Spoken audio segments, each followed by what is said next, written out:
अच्छा डंकिन पे आया था मैं यहाँ से कॉफ़ी लेने, तो मुझे मिले अपने एक देशी भाई। देशी भाई, how are you my friend, what's up, good. So ये चेक करो, ये इनका स्मॉल साइज है, this is the smallest one right, and you know with us it's the biggest one. तो कितना टाइम हो गया आपको यहाँ पे? मैं आया था 2012 में। 2012 में, ओके। और इसके बाद 2-3 बार कंट्री में गया था। अच्छा, सो क्या पैगाम दोगे अपने देशी भाइयों को आप अपनी जबान में?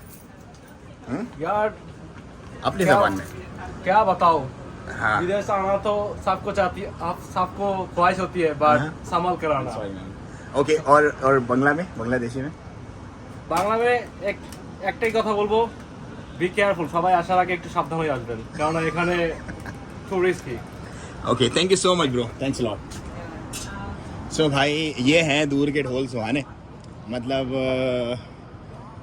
एग्जैक्टली क्या कहा इसने ये तो मैंने पहचान लिया और आप भी समझ गए होगे, लेकिन कहने का मकसद ये है कि भाई सोच समझ के आना, परदेश परदेश ही होता है।